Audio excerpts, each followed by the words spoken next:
തോന്നും, ചിലവർ തേര് പോകുക എന്ന് പറയും, ചിലവർ എതിര് പോകുക എന്ന് പറയും, ചിലർ പല നാട്ടിലും പല ഭാഷകളിലും പറയും. ഇത് സത്യ. പക്ഷെ ഇങ്ങനെയുള്ള ഫാക്ടേഴ്സും കൂടിയാണ് നമ്മളെ ജീവിതത്തിനെ തീരുമാനിക്കുന്നത്. അത് ഉണ്ട് അവിടെ, നമുക്ക് ഇഷ്ടപ്പെട്ടാലും ശരി ഇല്ലെങ്കിലും ശരി, ആ എക്സ് ഫാക്ടേഴ്സ് ഉണ്ട്. ഞാൻ സാധാരണ കുട്ടികളെ അടുത്ത് പറയുന്നത് ഇത് ഇങ്ങനെയാണ്. ഇപ്പൊ നന്നായിട്ട് പഠിച്ചു, നീ ഓക്കെ അടിപൊളി പഠിച്ചു, നന്നായിട്ട് എക്സാം എഴുതി, പക്ഷേ ഒരു വൃത്തിയായിട്ട ടീച്ചറെ കയ്യിലാണ് പേപ്പർ നോക്കാൻ കിട്ടി.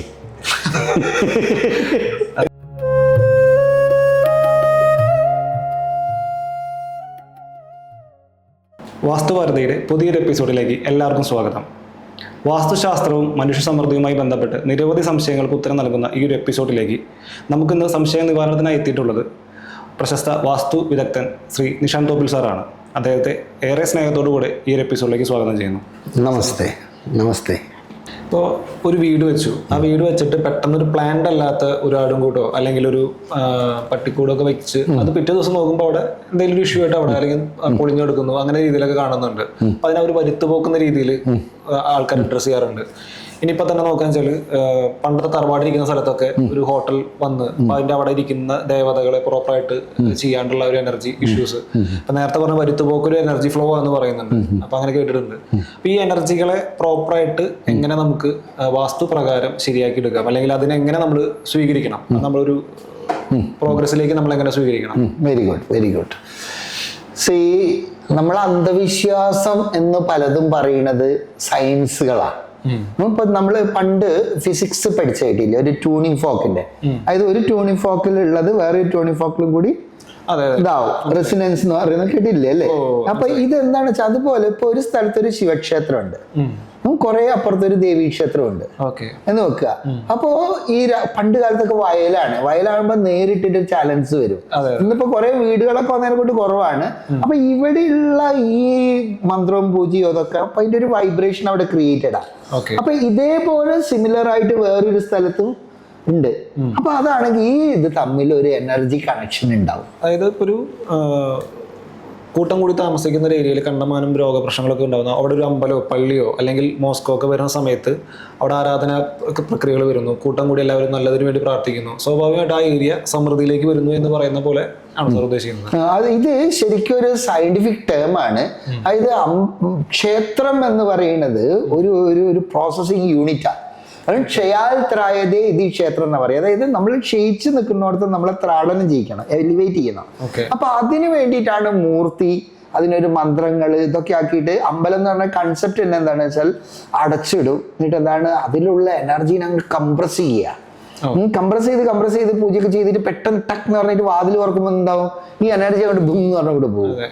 അപ്പൊ അത് ഭക്തന് മുന്നിൽ നിൽക്കുന്ന ആൾക്ക് കിട്ടും. ഇതങ്ങനെയുള്ള ഒരു യൂണിറ്റ് ആണ് യഥാർത്ഥത്തിൽ ക്ഷേത്രം. അതുപോലെ പള്ളികളാണെങ്കിലും അതുപോലെ തന്നെ ഒരു സ്ഥലത്ത് നിസ്തിയായിട്ടുള്ള പ്രാർത്ഥന നടക്കുന്നതൊക്കെ ആകുമ്പോ അപ്പൊ അതിൻ്റെതായ ഒരു വൈബ്രേഷൻ അവിടെ ക്രിയേറ്റ് ചെയ്യും. ഇതുപോലെ തന്നെ കുറച്ച് ദൂരെ അല്ലെങ്കിൽ കുറച്ച് അപ്പുറത്തായിട്ട് വേറെ ഒരു ക്ഷേത്രം ഉണ്ട് നോക്കുക, അവിടെ ഇതുപോലെയൊക്കെ നടക്കുന്നുണ്ട്. അപ്പൊ ഈ രണ്ടും തമ്മിൽ ഒരു എനർജി എക്സ്ചേഞ്ച് നടക്കും. അത് അധികവും രാത്രി കാലങ്ങളിലാണ് ഉണ്ടാകുക. അപ്പൊ ചിലവർക്ക് അത് വലിയ ലൈറ്റ് ആയിട്ട് തോന്നും, ചിലവർ തേര് പോകുക എന്ന് പറയും, ചിലവർ എതിര് പോകുക എന്ന് പറയും, ചിലർ പല നാട്ടിലും പല ഭാഷകളിലും പറയും. ഇത് സത്യ. അപ്പൊ ഈ എനർജി പാത്തിന്റെ വേയില് ഒരു കൺസ്ട്രക്ഷൻ വന്ന് നോക്കുക. ഓക്കെ, ഇപ്പൊ ഞാൻ വെച്ചാൽ പ്രോപ്പറായിട്ട് പണിതൊരു വീട്, ആ വീടിന് നല്ല രീതിയിൽ ആർക്കിടെക്ചർ വന്നിട്ടൊക്കെ ചെയ്തിട്ടുള്ള ഒരു മതിൽ മാത്രം ഒന്ന് തള്ളി നിൽക്കുന്നു എന്നൊക്കെ പറയുന്നത് ഇതിന്റെ ഒരു കറക്റ്റാ. അപ്പൊ എന്താണെന്ന് വെച്ചാൽ ഇത് നമുക്ക് സാധാരണ കാണാൻ പറ്റില്ല, പക്ഷെ ഇത് ഹൈലി വോൾട്ടുള്ള എനർജിയാണ്. അപ്പൊ ഇത് ആ പാത്ത് വേയിൽ എന്തെങ്കിലും പോകുന്നു അത് അങ്ങനെ തന്നെ അടിച്ചു പോകും. അതാണ് പറയുന്നത് വരുത്തുപോക്കുണ്ട്, എതിർപോക്കുണ്ട് എന്നൊക്കെ പറയുന്നത്. അപ്പൊ അവിടെ മതിലുണ്ടെങ്കിൽ അതിന് വിള്ളല് വരും. അതാണ് നമ്മൾ ഒരു വീട് ഉണ്ടാക്കുന്നതിന്റെ മുന്നിൽ പ്രോപ്പർ ആയിട്ടുള്ള വാസ്തുവിനെ നമ്മൾ ചെക്ക് ചെയ്യണം എന്ന് പറയുന്നതാ. അപ്പൊ നമ്മളെ ജോലി ഇത് തന്നെയായതിനെ കൊണ്ട് നമുക്കിത് ഇൻഡിക്കേറ്റ് ചെയ്യാൻ പറ്റും, അത് പെട്ടെന്ന് തന്നെ ഐഡന്റിഫൈ ചെയ്യാനും പറ്റും. ആ ഒരു ചെറിയ ഇൻഡിക്കേഷൻ മതി, അതിനെ നമുക്ക് ഐഡന്റിഫൈ ചെയ്യാം. പിന്നെ നമ്മൾ ചോദിക്കും എവിടെയാ ക്ഷേത്രങ്ങളിൽ അങ്ങനെയുള്ള ഓരോന്നും വേണ്ടിയിട്ടാവും. ഇനി നേരത്തെ പറഞ്ഞ എന്താ പറയാ ചില എന്താ പറയാ അൺവാണ്ടഡ് ആയിട്ടുള്ള പവേഴ്സ് ഇതിനൊക്കെ കിട്ടും. അതിപ്പോ ഒരു നേരത്തെ ചോദിച്ച പോലെ ഒരു തറവാടിരുന്ന സ്ഥലത്ത് അതൊന്നും അറിയാതെ വന്നൊരു ബിസിനസ് സ്ഥാപനം പണിയുന്നു, അവിടെ ഒരു കല്ലിരിക്കുന്നു, കല്ലിനെ അവർ കല്ലായിട്ട് കണ്ടു, പക്ഷെ അതൊരു ദേവത മുമ്പ് ഒരു പൂജ കാര്യങ്ങളൊക്കെ നടത്തുന്ന ഒരു ഇതായിരിക്കാം. അപ്പൊ അവിടെ നിന്നുള്ള എനർജി ഇവരെ എഫക്ട് ചെയ്യോ എന്നുള്ളതാണ്. തീർച്ചയായിട്ടും. അത് എന്താണെന്ന് വെച്ചാല് പണ്ട് എന്താണെന്ന് വെച്ചാൽ ഒരുപാട് ഏട്ടൻ അനിയന്മാരൊക്കെ ആയിട്ട് കുറെ മക്കളുണ്ടാവും. അപ്പൊ ഒരു മോന്റെ പണി എന്തായിരിക്കും, ഒരു ഒരു അയാളെ ശരിക്കും ഇതിന്റെ സയന്റിഫിക് ടേമിൽ പറയുകയാണ്, അയാളെ 16 ഒരു അംശം എടുത്തിട്ട് ഒരു കല്ലിലോ അല്ലെങ്കിൽ ഒരു കണ്ണാടിയിലോ ഒക്കെ ആവാഹിക്കും, എന്നിട്ട് അതിന് വേണ്ട വെള്ളവും പൂവും ഒക്കെ സമർപ്പിക്കും. അതായപ്പോ അങ്ങോട്ട് വൈബ്രേറ്റ് ചെയ്യാൻ തുടങ്ങും. അപ്പൊ ഇത് വൈബ്രേറ്റ് ചെയ്യുമ്പോൾ ഈ ഒരു വൈബ്രേഷനാണ് ഇയാളുമായിട്ട് കിൻഷിപ്പ്, രക്തബന്ധത്തിലുള്ള എല്ലാവർക്കും കിട്ടുക. ഇതിനെയാണ് കുല ദേവത എന്ന് പറയാ. ആ കുലത്തിന്റെ ദേവതയായി മാറും. അപ്പൊ ഇത് കുറെ കാലം കഴിഞ്ഞ് പൈസക്കാരൊക്കെയായി ഇതൊക്കെയായി കുലദേവത അവിടെ മൂലക്കായി. കുലദേവത മൂലക്കായി അതിനെ തിരിഞ്ഞു നോക്കാൻ ആളില്ല. അയാളെ കാലം വരെയൊക്കെ നോക്കും, പിന്നെ അത് പോയി. അപ്പൊ അങ്ങനെയാകുമ്പോ എന്താണ്, അത് പിന്നെ ഒരു സൈഡിലായി, പിന്നെ അത് ഇടിഞ്ഞു പൊളിഞ്ഞ്, അപ്പൊ പിന്നെ അതൊക്കെ ആയി, മണ്ണൊക്കെ ഇട്ട് മൂടി, ഇതൊക്കെ ആയി. പിന്നെ അവിടെ വന്നിട്ട് നമ്മളെ കക്ഷി വന്നിട്ട് ഹോട്ടലെടുത്തു. അപ്പൊ എന്താവും, മറ്റേ ആ ഒരു വൈബ്രേഷൻസ് ക്രിയേറ്റ് ചെയ്ത് അവിടെ ഉണ്ടാവും. അത് എപ്പോഴും ഇങ്ങനെ തിളങ്ങിക്കൊണ്ടിരിക്കും. അത് പക്ഷെ ഓൾറെഡി ഇപ്പൊ ഒരു ഹോട്ടൽ വന്നു, അവിടെ ഇൻവെസ്റ്റഡ് ആണ്, ഇത്രയും എമൗണ്ട് ഇൻവെസ്റ്റഡ് ആണ്. അതെ, ഇതിന് നമുക്ക് സൊല്യൂഷൻ ഉണ്ടോ എന്നുള്ള സൊല്യൂഷൻ ഉണ്ട്, 100% സൊല്യൂഷൻ ഉണ്ട്. അപ്പൊ അതില് എല്ലാം ഉണ്ട്. അത് ഒരു ഇത് പറയും, ദശ ദിശ ദേവത. ദശ ദിശ ദേവത, അതായത് എന്ന് പറഞ്ഞാൽ അവരുടെ ഒരു ദശ എന്ന് പറഞ്ഞാലാണ് നമ്മൾ പ്ലാനറ്ററി പൊസിഷനും ഇതൊക്കെ വെച്ചിട്ട് നോക്കണത്. പിന്നെ ദിശ എന്ന് പറയുന്നതാണ് വാസ്തു. പിന്നെ ദേവത എന്ന് പറയുന്നതാണ് ഇങ്ങനെയുള്ള എനർജീസ്. ഈ എനർജീസ് എന്ന് പറയുന്നത് നമ്മളൊരു സാധനം നന്നായിട്ട് വേണം, അപ്പോഴേ നമുക്ക് അതിനെതാൻ പറ്റുള്ളൂ. കാരണം ഈ ഹോണ്ടഡ് വീട്ടിലൊക്കെ പോയി കഴിഞ്ഞാൽ നമ്മളിത് ബാധിച്ചൂടെ, നമ്മളെ ഡൽഹിയിലിന്റെ മാതിരി കൂടെ വന്നാലോ. അപ്പൊ അതിനാദ്യം നമ്മളുടെ സാധനം ഉണ്ടാവണം. വ്യക്തിപരമായ സാധനം ഉണ്ടെങ്കിലേ ഉള്ളൂ ബാക്കി, അല്ലെങ്കിൽ ഇതൊക്കെ പറ്റുമോ. വ്യക്തിപരമായ സാധനം ഉദ്ദേശിക്കുന്നത്, വ്യക്തിപരമായ സാധനം എന്ന് പറഞ്ഞാൽ എത്രയുണ്ട്. നമ്മൾ ഭക്ഷണം കഴിക്കുന്നുണ്ട്, അത് എന്തിന്റെ ഫുഡാ, ശരീരത്തിന്റെ ഫുഡാ. ഓക്കെ, ശരീരത്തിന് ഭക്ഷണം കഴിച്ചില്ലേ ക്ഷീണിച്ചു. ഇതുപോലെ തന്നെ നമ്മളെ ഇന്നർ അവയവങ്ങൾക്ക് വേണം. അതിനാണ് ശ്വസന പ്രക്രിയയും സുദർശന ക്രിയയും ഭസ്ത്രിയും ഒക്കെ അതിനുള്ള. ഇനി അത് കഴിഞ്ഞിട്ട് നമ്മളെ ഉള്ളിൽ ഒരു ആത്മാവ് എന്ന് പറയുന്ന നേരത്തെ പറഞ്ഞ ഇലക്ട്രിസിറ്റി ഉണ്ട്, അതിനും അതിൻ്റെ ഒരു ഫുഡ് വേണം, ഭക്ഷണം വേണം. അതിനാണ് ചില പ്രാർത്ഥന, ചില സാധന, ഇപ്പൊ നിസ്കരിക്കുന്നത്, ഇതൊക്കെ എന്ന് പറഞ്ഞാൽ അതിനുള്ള ഫുഡാ.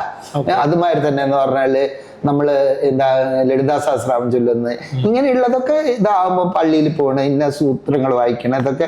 അപ്പൊ അങ്ങനെയൊക്കെ ആകുമ്പോൾ ആ വ്യക്തിന്റെ ഉള്ളിൽ ഒരു പെർട്ടിക്കുലർ വൈബ്രേഷൻ ക്രിയേറ്റഡ് ആവും.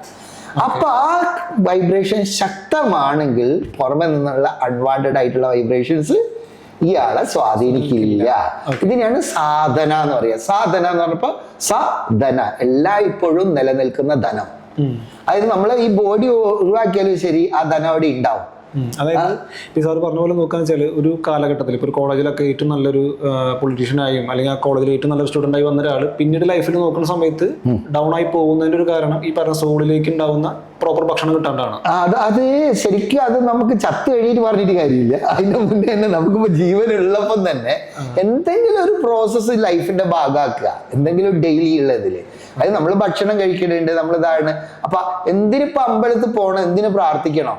ഞാൻ സാധാരണ കുട്ടികളെ അടുത്ത് പറയുന്നത് ഇത് ഇങ്ങനെയാണ്, ഇപ്പൊ നന്നായിട്ട് പഠിച്ചു, നീ ഓക്കെ അടിപൊളി പഠിച്ചു, നന്നായിട്ട് എക്സാം എഴുതി, പക്ഷെ ഒരു വൃത്തിയായിട്ട ടീച്ചറെ കയ്യിലാണ് പേപ്പർ നോക്കാൻ കിട്ടി,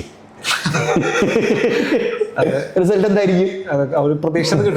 മനസ്സിലായില്ലേ? അപ്പൊ ഇത് നമ്മളെ കയ്യിലല്ല. ഈ എക്സ് ഫാക്ടറിനാണ് ഭഗവാന്റെ ആവശ്യം. ഇത് അതായത് നമ്മളിതിലുള്ളത് നമുക്ക് ഇത്രയെന്നേ ഉള്ളൂ, പക്ഷെ ഇങ്ങനെയുള്ള ഫാക്ടേഴ്സും കൂടിയാണ് നമ്മളെ ജീവിതത്തിനെ തീരുമാനിക്കുന്നത്. അത് ഉണ്ട് അവിടെ, നമുക്ക് ഇഷ്ടപ്പെട്ടാലും ശരി ഇല്ലെങ്കിലും ശരി, ആ എക്സ് ഫാക്ടേഴ്സ് ഉണ്ട്. ഈ എക്സ് ഫാക്ടേഴ്സിന് നമ്മളെ അനുകൂലാക്കണമെങ്കിൽ നമ്മളെ വ്യക്തിപരമായിട്ടുള്ള എന്തെങ്കിലും ഒരു സാധന വേണം. സാധന എല്ലായ്പ്പോഴും നിലനിൽക്കുന്ന ഒരു ധനം വേണം. അപ്പൊ ഇത് ശരീരത്തിനുള്ള ഫുഡ് കൊടുക്കണു, ശ്വസന പ്രക്രിയ ചെയ്യണു, എക്സസൈസ് ചെയ്യണു, ഇതുപോലെ തന്നെ നമ്മളുള്ള സോക്കോൾ എനർജി, അതിന് വേണ്ടിയിട്ടുള്ള ഒരു ഫുഡും കൂടി വേണം. അറിവ് ബുദ്ധിക്ക് കൊടുക്കുന്ന പോലെ തന്നെ ഭക്ഷണങ്ങൾ ശരീരത്തിന് കൊടുക്കുന്ന പോലെ നമ്മുടെ സോളിന് വേണ്ടിയിട്ടുള്ള കാര്യങ്ങൾ കൂടി നമ്മൾ ചെയ്യണം. അത് മിനിമം ലെവലിൽ പറയുമ്പോൾ നമ്മൾ പ്രാർത്ഥന എന്ന് പറയും. പ്രാർത്ഥന ഒരു നല്ല എഫക്റ്റീവ് ആയിട്ടുള്ള സംഭവം. പ്രാർത്ഥന എന്ന് ചോദിക്കുമ്പോൾ ഇപ്പൊ നമ്മള് ഒരു ഈശ്വരന്റെ നാമം ചൊല്ലിയിരിക്കുക മാത്രമാണോ പ്രാർത്ഥന? ഇപ്പൊ സ്ഥിരമായിട്ട് ഒരു കാര്യം തന്നെ ചെയ്യുക. ഇപ്പൊ നമ്മുടെ ഈ മാനിഫെസ്റ്റേഷൻ പറഞ്ഞുകൊണ്ടിരിക്കുന്നത്, എനിക്ക് എന്താ പറയുക, ഇത്രയും ധനം തന്നതിനും നന്ദി എന്ന് പറയുന്നത് എല്ലാ ദിവസവും പറയുന്നു, അല്ലെങ്കിൽ ഇന്നൊരു പുതിയ ദിവസം തന്നതിനും നന്ദി എന്ന് പറയുന്ന ഒരു പ്രാർത്ഥനയാണ്. Very good. ഇതേപോലെയുള്ള കാര്യങ്ങൾ തന്നെയാണോ സാർ ഉദ്ദേശിക്കുന്നത്? എല്ലാം ഇതാണ്. എന്റെ ഒരു സുഹൃത്തുണ്ട്, രാവിലെ ഭാര്യനെ വിളിച്ച് നടുപ്പുറത്ത് കൈമുട്ടുകൊണ്ട് കുത്തുക. ഇത് എല്ലാ ദിവസവും ചെയ്യുകയാണെങ്കിൽ അതും ഒരു സിസ്റ്റമായി മാറും. ചെയ്യണ്ട കേട്ടോ, പടിയാവും. പറയുന്നത് എന്താന്ന് വെച്ചാല് what ever that continuously happening. അതായത് ഹ്യൂമൻ സിസ്റ്റം വർക്ക്ഔട്ട് ചെയ്യുക രണ്ട് തരത്തിലാണ്. ഒന്ന് ആക്സിഡൻസ് എന്ന് പറയും, അതായത് ആകസ്മികമായിട്ട് പെട്ടുപോവുക. കുട്ടിമാമ ഞാൻ പെട്ടുമാമ, അപ്പൊ അതൊന്നും ചെയ്യാൻ പറ്റൂല. ഇപ്പൊ വെള്ളപ്പൊക്കം ഉണ്ടായി, സുനാമി വന്നു, ലൈഫ് മാറിപ്പോകും, നമുക്കൊന്നും ചെയ്യാൻ പറ്റില്ല. രണ്ടാമത്തെ പറയുന്ന സിസ്റ്റമാണ് റിപ്പീറ്റഡ് കമാൻഡ്സ്. അതായത് what ever that is repeating, എല്ലാ ദിവസവും അത് തന്നെ പ്രോപ്പർ ആയിട്ട് നൽകുക. ഇപ്പൊ ഡെയിലി പല്ല് വെക്കണം നിയമമുണ്ടോ? ഒരു നിയമമില്ല. പക്ഷെ ഇപ്പം പല്ല് വെക്കാൻ ഞാൻ ശരിയാക്കുമോ? കാരണം നമ്മൾ ചെറുപ്പം മുതലേ ആചരിച്ചു വരുന്നതാണ് രാവിലെ ഇടിക്കാൻ പല്ല് വെക്കാൻ. അപ്പൊ എന്താ പല്ല് വെച്ചില്ലേ പ്രശ്നം. ഇതൊരു പ്രോപ്പർ ആയിട്ടുള്ള, അതേപോലെ എന്തെങ്കിലും എല്ലാ ദിവസവും ഒരു പ്രോപ്പർ ആയിട്ടുള്ള ഒരു സിസ്റ്റം നമ്മൾ റെഗുലർലി നമ്മൾ പ്രാക്ടീസ് ചെയ്യുകയാണെങ്കിൽ അത് നമ്മളെ ഭാഗമാകും. അത് നമുക്ക് കുറെ പോസിറ്റിവിറ്റി വരും, സെൽഫ് സെന്റേർഡ് ആയി മാറും. ഇതില്ലാത്ത ആളെയോ എല്ലാ സാധനവും സ്വാധീനിക്കും. അതാണ്. അപ്പൊ അതൊന്നും അങ്ങനെയുള്ളവർക്കാണ് നല്ല വീട് വരിക എന്ന് പറഞ്ഞാൽ, നല്ല എനർജി ഉള്ളവനാ നല്ല വീട് വരിക. അപ്പൊ ആ ഒരു സെൽഫ് ആയിട്ടുള്ളതിൽ, അതിപ്പോ ഹിന്ദു ആയാലും ശരി ഇസ്ലാം ആയാലും ശരി, എന്താണോ നിങ്ങളെ കുലത്ത് പറയുന്നത്, ഇതൊക്കെ കുലദേവതകളാട്ടോ. അതായത് ഏത് കുലത്തിലാണോ നിങ്ങൾ ജനിച്ചു വീണത്, അവിടെ എന്താണോ ഉള്ള ആ ഒരു സിസ്റ്റം പ്രോപ്പറായിട്ട് നമ്മള് പരിപാലിക്കുകയാണ്, നമ്മളെ എനർജി സെൽഫ് സെന്റേർഡ് ആവും. അതുപോലെ തന്നെ അൺവാണ്ടഡ് ഒക്കെ മാറിക്കോളും. നമ്മളിപ്പം വേറെ ഒരാളെ പ്രശ്നത്തിലേക്ക് ഇടപെടരുത്. കാരണം ഇതിൽ ആ കൂടി ചിന്തിക്കേണ്ടതേ ഉള്ളൂ. നമ്മളെ ശ്രീനാരായണ ഗുരു പറഞ്ഞ കാര്യമാണ്, അവനവൻ ആത്മസുഖത്തിന് ആചരിക്കുന്നവ അപരനും ആത്മസുഖത്തിനായി വരണം. നമ്മൾ വേറെ ആരെയും ഡിസ്റ്റർബ് ചെയ്യണ്ട. പക്ഷെ ഞാൻ സെൽഫ് സെന്റേർഡ് ആകുക, എനിക്ക് ഒരു സിസ്റ്റം ഉണ്ടാകുക, എന്റെ വീട്ടിൽ ആചരിക്കുന്നതായാലും അത് ഏറ്റവും നല്ലതാണ്. ഒക്കെ കുലങ്ങളാ. ഇസ്ലാം ആയാലും ഒരു കുലമാണ്, ക്രിസ്ത്യൻ ആയാലും ഒരു കുലമാണ്, ഹിന്ദു ആയാലും ഒരു കുലമാണ്. അപ്പൊ ഒക്കെ കുലങ്ങളാ. അപ്പൊ ആ കുലത്തിന്റെ ദേവത എന്താണോ അത് നമ്മൾ ആചരിക്കുക. ആ ഒരു പ്രോപ്പർ സിസ്റ്റം ഉണ്ടെങ്കിൽ അൺവാണ്ടഡ് ആയിട്ടുള്ള എനർജീസ് ഒന്നും നമ്മളെടുത്ത് വരില്ല. അതായത് ഇപ്പൊ ഈ വരുത്തുപോക്കിന്റെ കേസ് പറഞ്ഞ പോലെ ആ ഒരു ഫ്ലോ, എനർജി ഫ്ലോന്, അതായത് നമ്മൾ ട്യൂൺഡ് ആണ്, ഒരു എനർജി ഫ്ലോയിൽ ട്യൂൺഡാ എല്ലാ ദിവസവും പ്രോപ്പർലി. ഇത് അത് യോഗന്റെ ഭാഷയിൽ പറഞ്ഞ സദു ദീർഘകാല നൈരന്തര്യ സത്കാര സേവിത ദൃഢഭൂമി. സദ് അത് ദീർഘകാല, കുറെ കാലം. നൈരന്തര്യ മീൻസ് ഒരു ദിവസം പോലും ഇടപെടാണ്.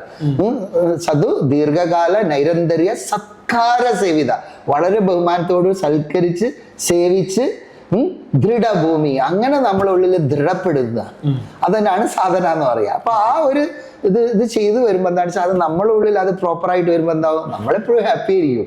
കാരണം അൺവാണ്ടഡ് ആയിട്ടുള്ളത് നമ്മളിലേക്ക് വരില്ല.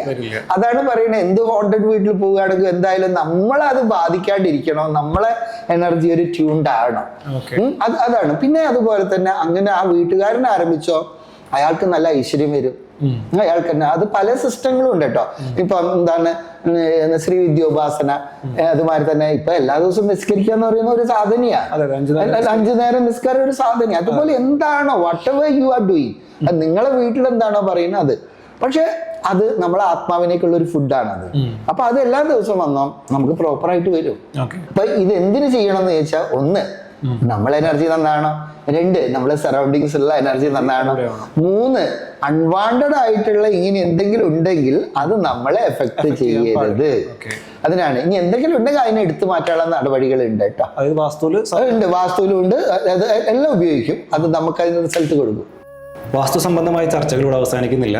നിരവധി ചർച്ചകളുമായി നിങ്ങളുടെ മുന്നിലേക്ക് ഇനിയും നമ്മൾ വരുന്നുണ്ടായിരിക്കും. അതിനുവേണ്ടി വാസ്തുഭാരതിയുടെ ഈ ഒഫീഷ്യൽ യൂട്യൂബ് ചാനൽ എല്ലാവരും സബ്സ്ക്രൈബ് ചെയ്യുമെന്ന് വിചാരിക്കുന്നു. ഇത്രയും നേരം നമ്മളോടത്ത് വാസ്തു സംബന്ധമായ പ്രശ്നങ്ങൾക്കും പരിഹാരങ്ങൾക്കും ഉത്തരം നൽകിയ നിഷാന്ത് സാറിനും നന്ദി പറഞ്ഞുകൊണ്ട് ഈ എപ്പിസോഡോടെ വൈൻഡപ്പ് ചെയ്യുന്നു. നന്ദി.